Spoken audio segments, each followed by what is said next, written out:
Hello, guys, and welcome to the We Will Listen podcast. So today, Karan and I are going to discuss about burnouts. So burnouts in general can be categorized vastly into two categories, which is physical as well as mental burnouts. And you might have faced a burnout sometime in life and might not even realize it. So basically, Karan, the term burnout, where does this come from? And what is the difference? We obviously know this difference between physical and mental burnout, but what are the causes of a burnout? Like, what are the possible reasons that a person might face a burnout? Okay. Uh, Burnout is is quite literal in its meaning. Burnout means your fuel has burnt out. Yeah. You need a machine needs fuel to run. We humans are very close to machines. Actually, machines are closely related to humans. With humans, yeah. So we need fuel, and sometimes that fuel runs out. And although that fuel is technically food, but Hmm. even apart from that food, you need will that will in your mind, that willpower, that is the fuel, metaphorical fuel we are talking about here. And Hmm. when you burn through that will to do work, that will to live, that will to that will to do anything in general. Definitely. So Yeah. that will is the fuel that gets burnt out sometimes. And it's and that will can break you down when it burns out. It can break you down mentally, it can break you down physically, both of them, and also emotionally. We don't talk about it that much, but Yeah. emotional burnout is also a very you know it is very interesting burnout. Yeah. because Actually. see, physical burnout, we know your body just caves in, and it's like we can't go forward with this, and the body is like, I need some rest and I need some space so that I can recover. Yeah. But and also we know about mental burnout, that is your brain gets exhausted and you can't think clearly, Hmm. Hmm. which is happening with me right now while recording this podcast. I really don't know where I'm going with this line of questioning, but still I'm going to go on. Yeah. And then there is emotional burnout. And emotional burnout is, you know, you're emotionally exhausted with the extreme emotions you've been facing recently.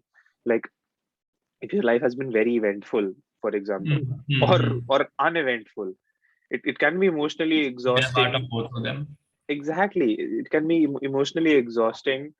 Ki, shifting from different moods and sometimes just staying in that one mood, that emotionally exhausts someone. And when you're Definitely. exhausted, the most, you know like, the thing is that if you have a car, you're running a Hmm. car, and your fuel runs out, you're on reserve fuel right now. The logical decision is to probably carry forward till the time you reach a fuel tank, or stop there and call for help. Yeah. What is definitely not the way to go about it is, like, whatever I have left, I'll just go on, and if the car stops, it stops. That is That's not the ideal approach. that's illogical. Yeah. That's illogical. That's not the ideal approach. What you should do is you should try to look for your next checkpoint. Hmm. If it's close enough, maybe push through the reserve fuel till the time you reach that fuel station, or take a break right there, call someone, I need some fuel, and wait till you get help and wait till you recover. That is like the ideal approach, I would say, is for a burnout. But, like, yeah, what do you have to say about it? Yeah, like I believe burnouts in general, like as you said, emotional burnouts too. If your life is very eventful or it has been like dead, like there hasn't been anything eventful in your life. So yeah, emotional burnouts, and also people also undermine like a mental burnout. That is, they undermine the energy consumption by the brain. Now, just hear out a fact here. Now, the human brain, even though only consisting of like 150 grams of mass, actually consumes 25%, that is one fourth of your calories that you consume. So one fourth of the calories that you're consuming are being used up by the brain for its energy, right? So now the people don't realize that human brain, just like every other muscle, consumes a lot, actually a lot of energy. And we think that, oh, if I have, for example, a sedentary lifestyle, I'm a student who just sits on his desk and studies for 10 hours. I think that I don't really need a good diet because I'm just sitting there. But that's not the point. Even if you're just sitting there for the whole day, you're still using your brain, and brain requires a lot of energy. So the first thing that comes up is food. Have a good diet, because if you aren't having a good diet, you won't get energy, and it's like the most basic thing that we are taught, right?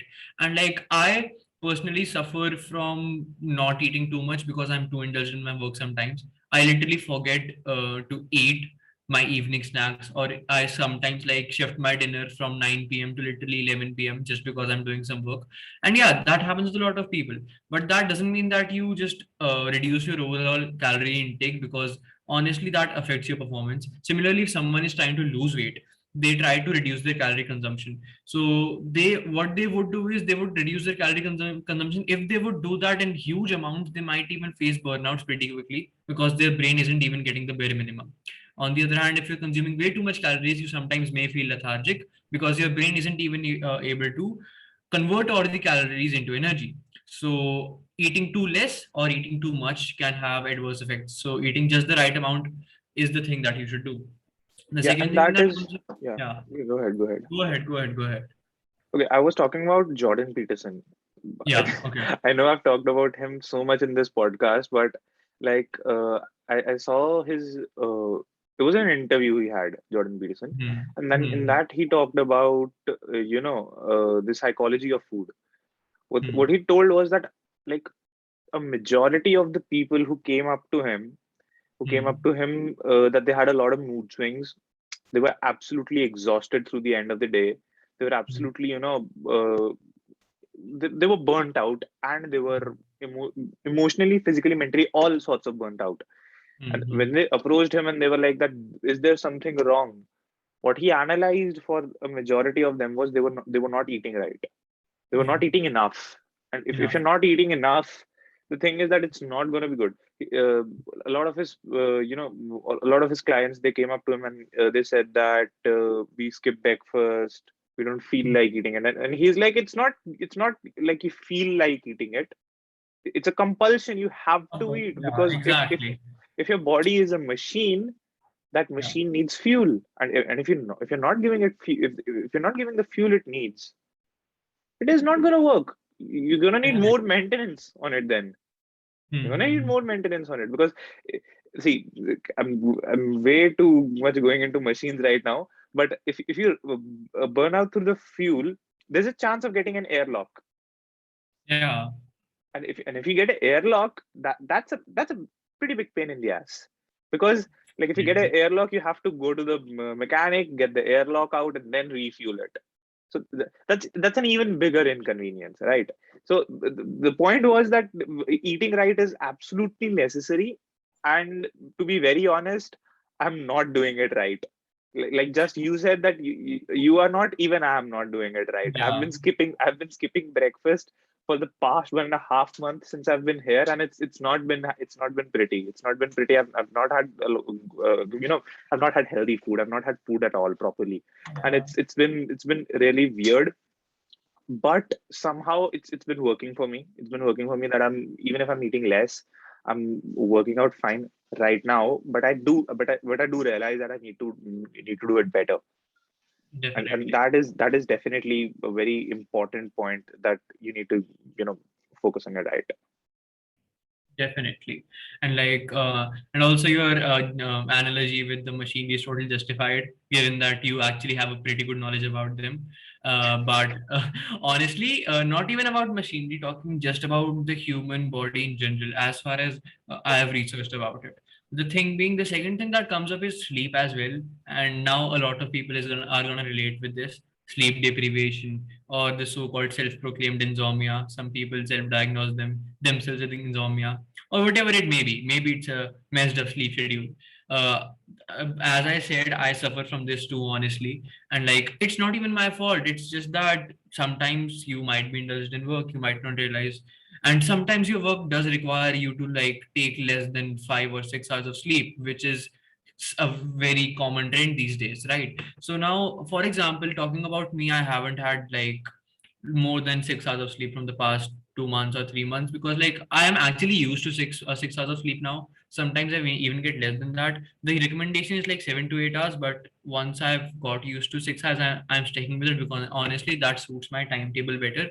But like still, getting less sleep when your body isn't used to it, it's just gonna irritate you. Like I realize sometimes when I pull all nighters, or like I sleep for like 1 or 2 hours, the rest of the day, for the next day I'm feeling grumpy all day, literally to a point. One night I pulled an all nighter, or actually I slept for 2 hours, woke up the next day, attended the class, and my teacher literally told me that, Vihan, like, are you on sleep deprivation or something? Because your eyes are literally about to like close. And I was like, okay, shit, I need to wake up. And that actually was a call, and actually did help kind of. But like I realized, okay, shit, it is affecting my performance in general. Like I might feel like the extra hours I'm working at night are helping me in general, but actually sometimes it makes more sense just to have 2 hours of extra sleep so that you can do the rest of the work more productively the next day. Right. It all depends upon your convenience as well as like your practicality, that if you can shift the work to the next day, you can do it with more productivity. But if the work is way too much, you are compelled to do some of it during the night, which might affect your sleep. So yeah, it's like a double-edged sword, honestly, but you have to make the bold decision and the practical line of, okay, now it's too much, now I need to go to sleep. Because at a point of time, as we said, your brain just stops working. Like at a point of time, like after 5 a.m., if I'm pulling an all-nighter, I cannot study after 5 a.m. because my brain just shuts down. Then I might watch some Netflix, maybe watch something else, but I cannot work after 5 a.m. Right. I might not sleep after that, but I just can't work. So yeah, it's just you draw the line of where to stop. And getting enough sleep, I would say, like, even if you have a busy sleep schedule, busy timetable, you can get like 5 to 6 hours of sleep. And honestly, that works for me. 6 hours of sleep might even work for some other people. And if sleep 6 hours doesn't work for you, you can get 7 hours or 8 hours of sleep, but you have to manage the rest of your timetable. It just varies from person to person. Yeah, I'm gonna So give another machine analogy now. okay. So the thing is that I'll say that sleep is sort of like the lubricant you need to Mhm. put on your mechanical parts. If you Mhm. put too much, you're just wasting oil. And Definitely. if you don't put enough, it's gonna, it's gonna harm the machine. Exactly. It's gonna Exactly. scratch your parts, and all sorts of stupid stuff. So the point is that you need to get the balance for sleep. That's the most important thing, is that you need to get that Exactly. balance. That if you get that balance there, you'll get you'll get to the point that you're not harming your machine and you're not wasting your time. So that is the metaphorical oil. The sleep is the metaphorical lubricant oil that you need to put in your machine, so that it's working, it's functioning properly. Exactly. And And like honestly, like I can go on and recommend people you should have 8 hours of sleep, but it varies from person to person, as I said. Someone might have a very busy schedule, or someone might love sleep so much that they can literally cut down other activities just to have some extra sleep. So it's about you. I personally believe that experts can recommend you a lot of things, but one person knows about themselves the best. So just find your own perfect sweet spot, find your own sleep schedule which suits you, and then stick to it. I'm not telling you to stick to 8 hours of sleep or 7 hours of sleep, but if 6 hours of sleep works for you, then stick to it. Don't go for 6 hours of sleep one day and then suddenly 10 hours of sleep the other. It's just gonna mess with your inner clock actually, which is like really gonna affect your performance. So if you stick with 6 hours, do stick with 6 hours. If you're sticking for from 3 a.m. to 9 a.m. in the morning, stick with that. But like follow a fixed sleep schedule, because honestly, it has helped me. And like it took me a lot of time, over like 1 year, to find out my perfect sweet spot. But it might even take you some time to find your sweet spot. But once you do, stick to it. And honestly, that's the thing that's going to work for you. I You haven't, and honestly, I haven't yet. I have not found it yet. And hmm, right now it's been so erratic, with adjusting to the college life and stuff. But it is erratic. It is pretty erratic, and it has affected my productivity a lot of times. I've seen that a definitely. lot. Like, I'll tell you, the past week uh, I've slept very much, actually. Like I've slept like 8, 9 hours, 9, 10 hours, casually for the whole week. Okay. But the week before that, I was sleeping very less. I was sleeping like 6, 7, 5, 6, 7, something like that. And Yeah. it's been very erratic, and it has affected my productivity. To be very honest, it has. But like the Hmm. thing is that I haven't found it yet, and the point is that not everybody will have it figured out. But the thing is that you have to make a conscious effort to try to do that. That Exactly. you need to try to find that spot. You need And to find the time periods which are most productive in. Some people are night owls, some people are early risers. I'm more of a night owl, honestly. My peak performance is at night, straight up. And so I basically know that it suits me when I study from like 12 to 3 at night. Or for some other people, they might be comfortable with morning, like 5 to 4, 5 to 9, 5 to 8. So it really depends from person to person. I have seen people who like really get their peak productivity during the morning. For me, it's at night. So I have kept my sleep schedule like that. So it just depends from person to person, and it's about all about finding your own perfect sleep schedule. okay, now So we discussed prevention. Let's discuss cure. yeah, We've discussed prevention, that eating right, sleeping right, and doing all those stuff, taking yeah, breaks and yeah. stuff. These are the What if you're having preventions. a breakdown? What But if you're if having a you have burnout? a burnout, if you have a Exactly. burnout, what do you do then? Yeah. What do you do? You tell me your experience. Okay. Yeah, I'll tell you my experience honestly. Once I'm having a burnout, first of all, I need to prioritize my things. That is, once I'm having a burnout, honestly, like I don't claim that I don't self-diagnose myself with anxiety, but my brain just jumbles a lot of information here and there within its own, and it actually like panics me a lot. And so when I'm having a burnout, I'm just like straight up mentally exhausted while 100 things are going on in my mind, but I don't have the energy to do them. So when I reach that moment, I just take some like 15 minutes to calm myself down, and just I take some dose of caffeine. Honestly, I shouldn't, because my brain is already like figuring out how to do 100 tasks, but I do take some caffeine to give my body some energy.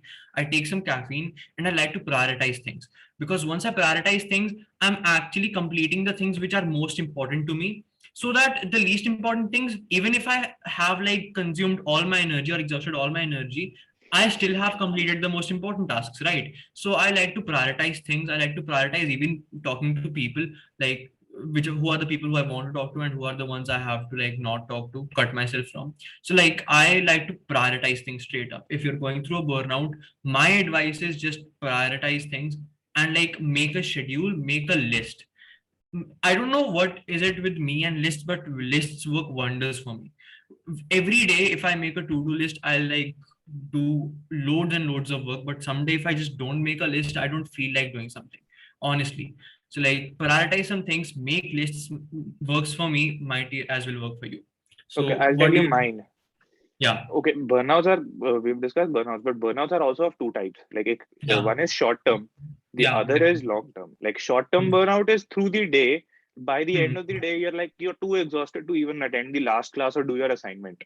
And then there is the definitely. long term burnout, that you've been working for 3, 4 months continuously, and like you're done. You're Hmm, done. And hmm, for both types of burnouts, I have the same,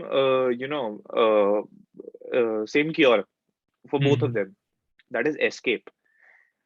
After a burnout, you need at least I do that. I don't know if it's healthy or not, but I do that, and it works for me. I don't know if it's good for the long term or not, but I escape. Hmm. If I'm done through the day, okay. Uh, I'm a student right now, so most of my labor is mental labor. It's not Definitely. much Yeah. physical labor. Although Hmm, I am working also, but like it's okay. I'm working like 2, 3 hours a day, so that's hmm, fine. So like most of my exhaustion by the end of the day is mental exhaustion. hmm. So Okay. when I'm mentally exhausted, I need an escape, right? So Definitely. what I've started doing is working out, and that has been a Hmm. great escape for me. And honestly, I know it sounds very cliche, ki, you're done with studies, so now you're working out, being productive all the time. That's your escape. Yeah. But it genuinely is. It genuinely is an escape for me now. That Hmm. working out has been like very interesting recently. I don't know why, but it has been very interesting. And once you start seeing some results, you get motivated to do it more. So like Right. working out has been my escape. on a short-term basis. On a short-term basis, but it's been my great escape. Like through the day, I'm mentally exhausted. By the end of the day, I just go and I lift rocks, and that gives me a dolphin, and I'm good. And I'm good. I'm like, Definitely. this is a good escape. So like that 1 hour, 1.5 hour of escape is good for my mental exhaustion, and then I can probably get back to if I have an assignment that I have to do late night or something like that. For the Yeah. long term burnout, I'll Hmm. say long term burnout, do not take the short term escape for the long term burnout. Why? Obviously. I'll tell you that because I have done that and it Okay. did not work out well. I've done that in class 12th last Okay. year. What I did was, at that point of time, my escape was not a very healthy one. It was social media. Okay. And for a long term burnout, if you try Hmm. to fix it with a short term burnout solution, short time escape, you'll Hmm. just do it more and Hmm. waste more of your time. So I just went in that into that spiraling loop of social media addiction. Not addiction, but like I used Yeah. to waste a lot of time on social media. So if you have a long term burnout and you realize that it's a long term burnout, it's not a one day thing. That I'm completely exhausted mentally, physically, emotionally. You Hmm. have to take an escape. That's different. For some people, it's a vacation. Vacation. Yeah. For some people, it's an absolute break.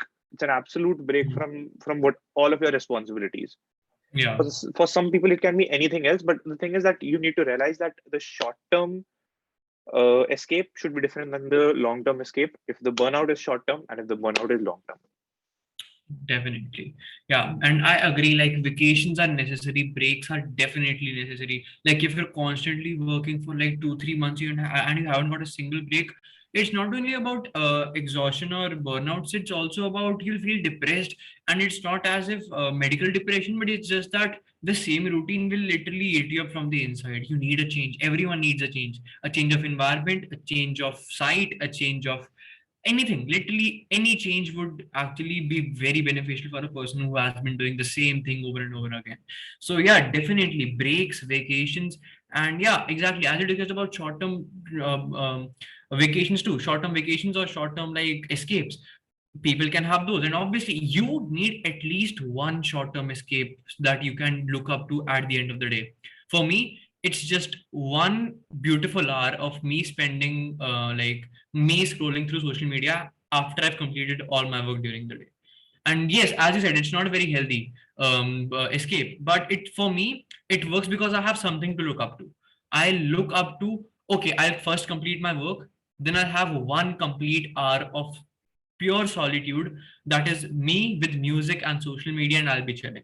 So that's like serves as motivation for me to complete my work. And for long term, I like go out with my friends once a month or maybe like once in 2 months. So that actually helps me because even though I'm out for like 4 hours, 5 hours maybe, and that might sound like a lot of time being wasted, but in the long term, that's gonna benefit you by increasing your productivity. So yeah, actually you need different escapes for different types of burnouts, which totally makes sense. So Yeah. with this, I guess we've discussed both the prevention as well as the cure of burnouts, and we've actually went very in depth in this topic, which is actually very important. It needed a lot of attention. So with this, I think we can conclude this time's podcast. Thank you everyone for listening and joining us today. We'll see you guys in the next one. Peace.